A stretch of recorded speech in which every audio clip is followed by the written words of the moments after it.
wọ́n ká ìbọn mọ́ Sólómọ́nù lọ́wọ́ ló bá dèrò ẹ̀wọ̀n.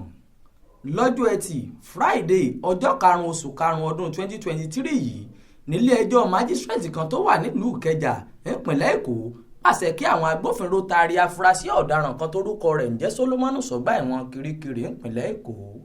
wọ́n ní kó sì lọ́ọ́ máa gbàtẹ́gùn níbẹ̀ náà látàrí ẹ̀sùn pé wọ́n ká àwọn nǹkan ìjà olóró bíi ìbọn olójú méjì àti ọ̀pọ̀lọpọ̀ ọta mọ́ lọ́wọ́. ọkùnrin ọ̀hún tí wọ́n ló ń gbé lójúlé 27 ládùúgbò Òkósùn Àjàǹgbàdì Ọ̀jọ́ ìpínlẹ̀ Èkó làwọn ọlọ́pàá ká ìbọn ìléwọ́ olójú méjì mọ́ lọ́wọ́ pẹ̀lú ọ̀pọ̀lọpọ̀ ọta ìbọn lọ́jọ́ 13 oṣù kẹrin ọdún yìí lágbègbè Àjẹgúnlẹ̀ ìpínlẹ̀ ọ̀hún.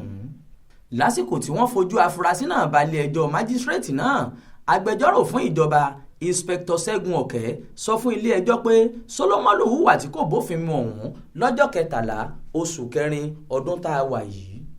ó fi kún ọ̀rọ̀ rẹ̀ pé àwọn ọlọ́pàá ni wọ́n fura sí Sólómọ́nù lásìkò tó ń kọjá lọ lọ́dọ̀ wọn ni wọ́n bá dá a dúró láti yẹ ara rẹ̀ wò dáadáa tí wọ́n sì bá àwọn nǹkan ìjà olóró lára rẹ̀ ìbọn ìléwọ́ olójú méjì kan àti ọ̀pọ̀lọpọ̀ ọta ìbọn ni wọ́n bá lára rẹ̀ lọ́jọ́ náà. nígbà tí wọ́n ń béèrè lọ́wọ́ rẹ̀ ibi tó ti rí ìbọn ọ̀hún àti pé irú iṣẹ́ wo gan ló ń fi ìbọn náà ṣe, wọ́n láfurasí náà kò rí èsì gidi fọ̀ lórí ẹ̀ rárá. àwọn ìwà ẹ̀sùn ọ̀daràn tí wọ́n kà sí lẹ́sẹ̀ yìí ni wọ́n sọ pé ìjìyà ńlá wà fún nínú ìwé òfin ọ̀daràn ìpínlẹ̀ Èkó. onídàájọ́ abilékọ Ẹ̀màìndé béèrè lọ́wọ́ olùjẹ́jọ́ bóyá ó jẹ̀bi àbí kò jẹ̀bi àwọn ẹ̀sùn tí wọ́n fi kàn án. ọkùnrin náà kò la ilé ẹjọ́ lóògùn rárá, ojú ẹsẹ̀ ló ti fèsì pé òun jẹ̀bi ẹ̀sùn náà.